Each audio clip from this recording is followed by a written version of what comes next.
incidence dans les rapports pédagogiques qui ont été créés à cette époque. Bien que c'était les années 70, 68 était pas plus loin.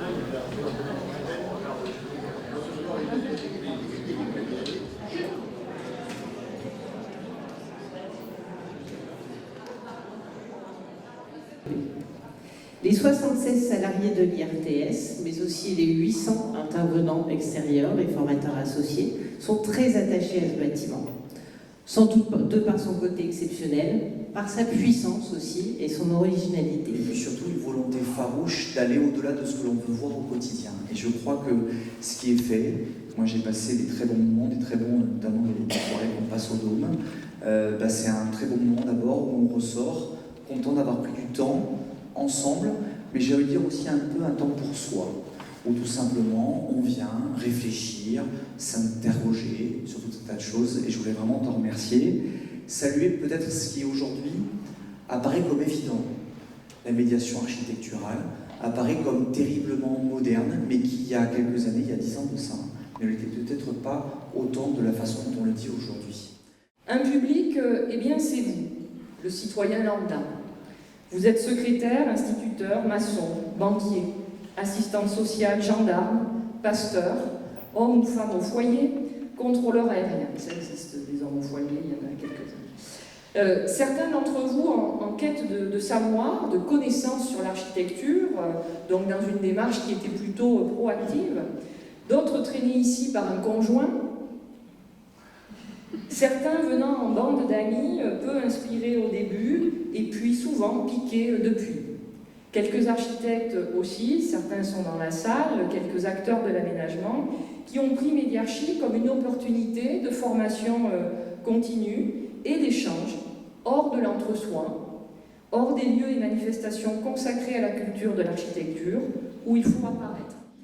Des lieux. Moi j'ai toujours pensé qu'il fallait parler d'architecture hors les murs. Hors les lieux qui étaient consacrés à sa présentation, voire à sa célébration. Mediarchi, aujourd'hui, c'est donc une position affirmée et assumée qui consiste à défendre l'architecture plus que les architectes. À mettre en avant ce qui, selon moi, fait architecture, ce qui, selon moi, fait la qualité architecturale, la qualité urbaine.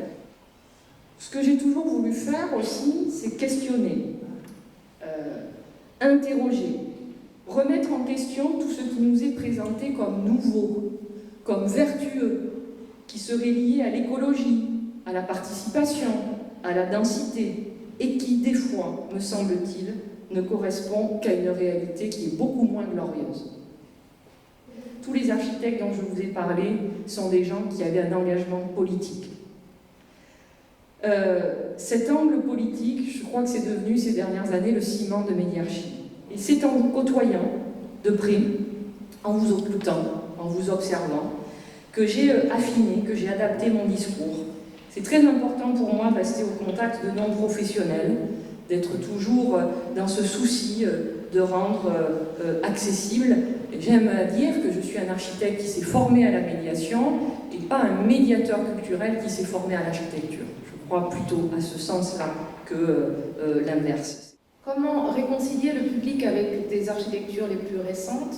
Comment rendre l'architecture accessible à tous? Comment permettre aux professionnels d'expliquer les ou leurs projets et les valeurs qu'ils véhiculent? Voici les questions fondamentales que porte Mediarchi, agence de médiation, et Caroline Mazel, enseignante-chercheur. Sa pratique nourrit son enseignement et vice-versa. Son intervention dans le cadre des études menant au diplôme d'État d'architecte permet aux futurs architectes de s'initier à la médiation. Elle leur donne aussi des repères et des bases solides pour communiquer sur leurs projets, ce qui aide à leur conception. Mais cela ne lui est pas apparu suffisant pour aborder le sujet de la médiation dans toutes ses dimensions.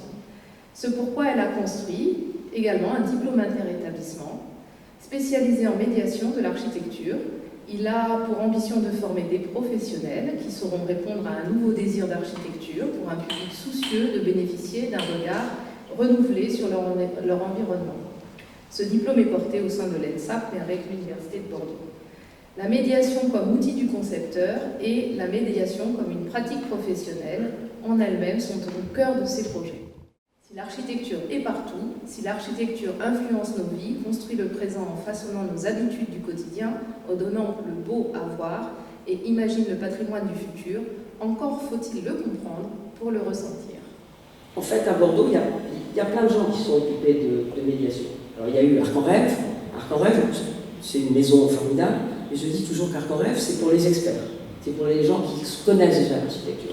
Il y a la maison de l'architecture, le 308, ça c'est fait pour les professionnels, et ça fonctionne très bien.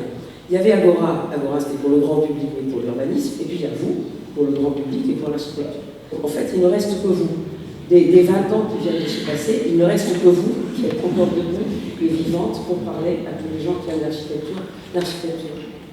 Donc ne lâchez pas. Tout l'enjeu en fait, de cette médiation, c'est de faire en sorte que le regard critique du grand public sur l'architecture